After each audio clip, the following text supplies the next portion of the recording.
This is the Seminole Wars Authority.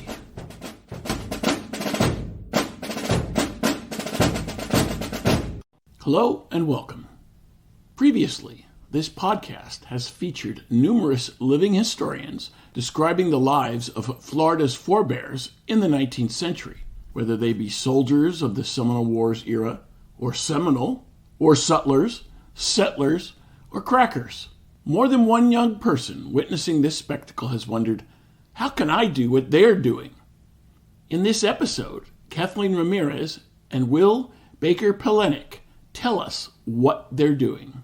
And what they're doing is a special event scheduled for Saturday, April 15th.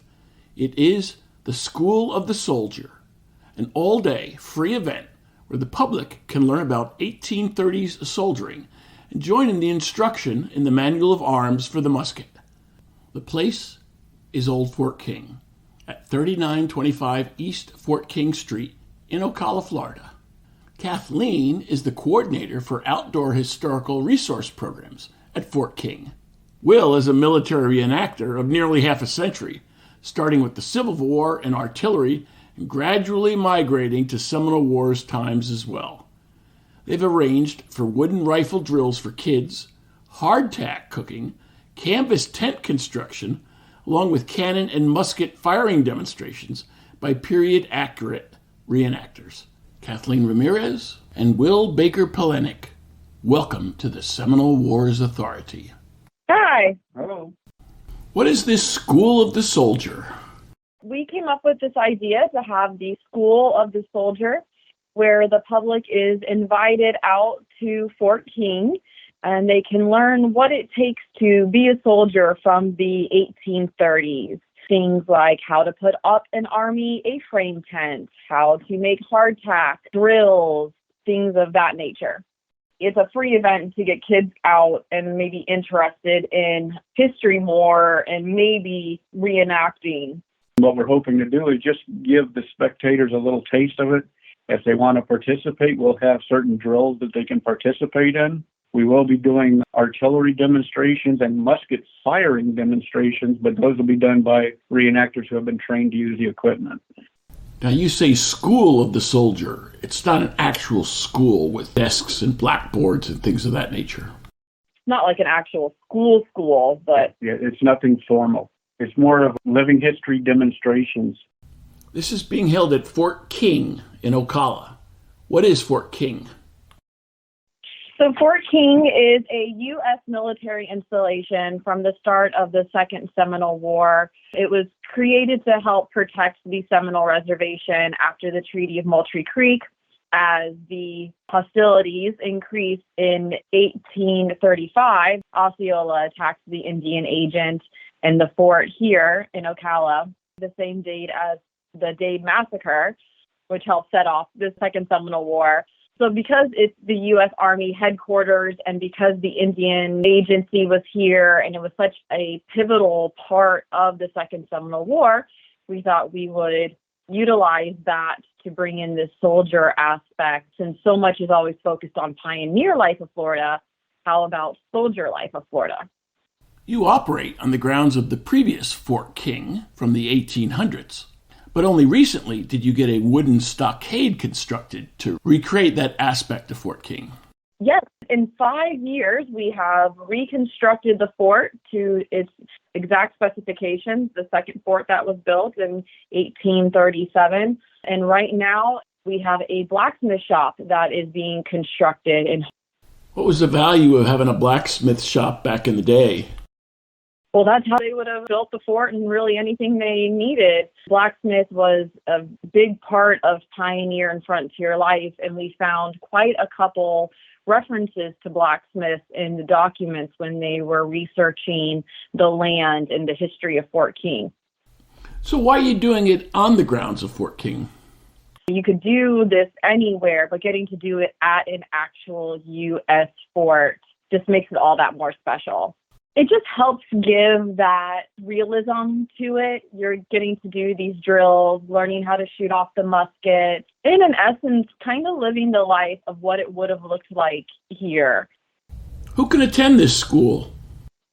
Everyone's invited. It is open to the public. It is free. There's no registration or tickets involved. You can just show up. It's part of our education programming. We are very much about different types of programming here to get out different topics in the history of Fort King and Ocala. So this is just one of those topics that we like to focus on is the soldiers. We do stuff on pioneer life, like cast iron cooking, or pioneer demonstrations like how to make a broom or a rag rug. So this just goes along with our education programming that we do for the public. We would love to see the younger generation come out and get involved. Very recently, we've had a high school volunteer join us here on the weekends, and he has become part of our cannon crew and has gotten into reenacting. So this is a great opportunity for anyone who has thought about reenacting to come out, high school kids or younger that are very interested in history and want to get that hands-on experience. Our assumption is that it will be males who show up to do soldier stuff, but that's not necessarily the case. I'm in charge of the artillery crew. I'm the officer, and my gunnery sergeant is a soldier named Wendy Brown. And Wendy is a middle-aged lady, but she is very well versed in reenacting. She's been in the artillery crews for, going on 25 years herself. As long as we have a safe crew to run the gun, that's all that matters to me. I don't want anybody getting hurt on the field, and Wendy is very knowledgeable, and I trust her with the gun. We greatly encourage girls and women to come out and be a part of history. I know when I was growing up, women weren't in the history genre. So it's great to see more of us doing reenacting and being part of that. There was lots of women that pretended to be soldiers. So they are quite welcome to come out and join us with this too. What programs are you presenting? As far as our program, we are going to have a group of ladies that'll be in the camps that are going to be presenting the daily life of women who weren't soldiers. They'll be having like household crafts and stuff on display for those who are interested. Because not everybody's interested in artillery. They might want to see some other aspects of the time period. So we'll have something for everybody. Do these recruits need to show up in a uniform or some type of military outfit? They can come out dressed as they want. If they choose to do that, that would make it more interesting, but We're not requiring it. This is our first time doing an event of this nature, and if we continue, then we'll start working on getting uniforms and such for folks to borrow. This is a kind of us to find out who's got interest in it, too. If these recruits raise their hand and say, this is something I want to pursue, how do you help them?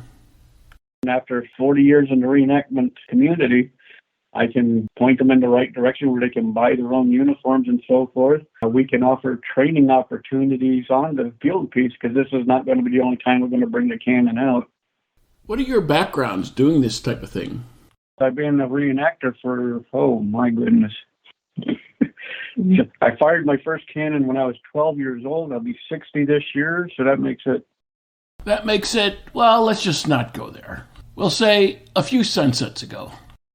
My main interest was mostly during the American Civil War, but now that I'm in Ocala, I retired and I volunteer out at Fort King and starting to delve into the Seminole War era, and it's really not that much difference as far as the basic training. Where can someone find out more about this event? They can always follow our Facebook page, and we'll post more things. But there seems to be a good crowd that's interested. We could make this an event that happens a couple times a year, and that they almost turn it into then a real school where people can come out and learn about the history, how to reenact the correct ways of the uniform, all those little details. This is like a pilot program to see, but it could really turn into an actual school later if there is a demand for it. What we're hoping to do, again, if we have the interest. For those who have the interest, what is the training they will receive and where will one employ it? Let me explain the training options we're going to have. The first training session is actually going to be in basic military drill, going back to the very basics of just facings and marching and formation and so forth. For safety's sake, we have wooden muskets that are inert. They don't fire. The only way you'll hurt yourself is if you drop it on your foot.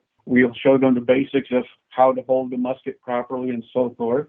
And then later on in the day, we're going to have an artillery session where we're going to have the mountain howitzer that the fort has here. We're going to fire that one, but one of our members has a smaller 6-pounder that he's actually going to bring out that we can have people handle and work and drill on that, but not actually fire the cannon for safety reasons. They'll get the experience. And then if they should decide to follow up, we have sort of a loose organization of reenactors here. We can get them going. If I was to give a name to our organization here, it's probably the 2nd Regiment United States Army Artillery F Company. And that was originally who was signed here when it was a military outpost. Where can one present after learning these skills? There are several events throughout the year. There's the Battle at Dade, which commemorates the Dade Massacre.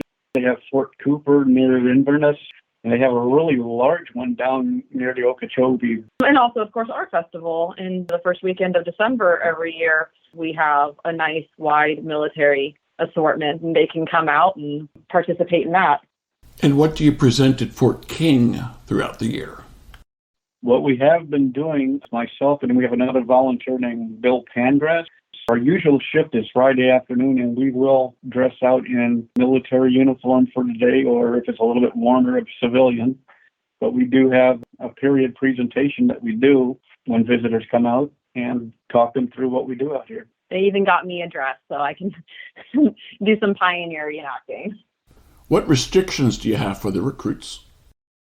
We would prefer over 18 to handle any weapons. I mean, if there's someone, say, like 16, one of the requirements of the reenacting community is they have an adult with them that is a related or a guardian. That is for safety reasons. And what are the expenses one can anticipate? To get into reenactment, your basic expense is going to be your uniform and your camping kit. There are several different companies. Locally, there's a company called Top Hat Sutlery. He sells tentage. He sells the Seminole War era uniforms, both winter and summer. He has access to getting the proper muskets for the time period. Online, there's Fall Creek Sutler. C&D Jarnigan has them. Just a number of them. All you would look up as Seminole uniforms and the different companies would come up. Who can guide them to make the right uniform choices? That would probably be myself and the rest of our crew. A bunch of us have been doing this for decades, and we can lead them in the right direction. And again, our goal is we do have a couple of uniforms here that we loan out, but if the need comes up, we'll probably be able to purchase more, just have some for folks to borrow when they come out and participate.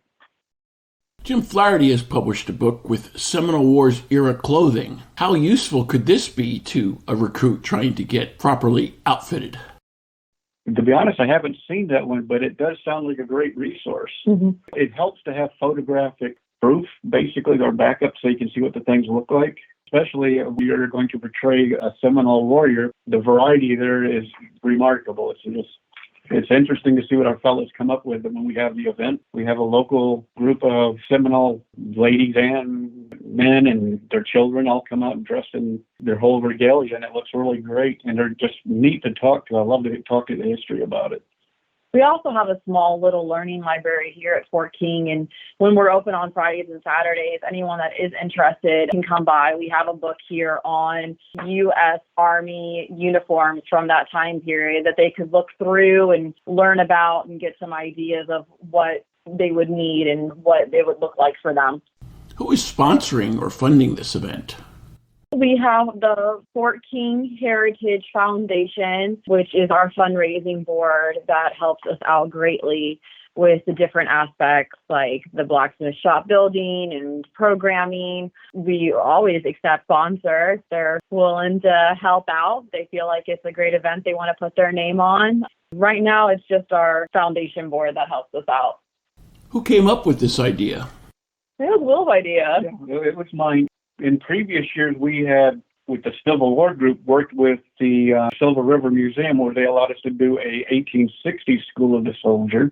We thought about it, maybe let's try and do an 1830s one, and what better place than at Fort King? It's the proper time period and so forth. The regulations and drill are not really that different because it was only a 30-year span in history. And another reason is we just want to get people interested and know that Fort King is here. It is a relatively new park, if we get interest in people coming out here, we can do more events and have more classes and such for the public to come to. Returning to your backgrounds in all this, tell us a little bit more. It's kind of hard to say. One of the aspects is going to sound strange. It was where I was born. I was the only Southern born in a family of Yankees. Hey, me too.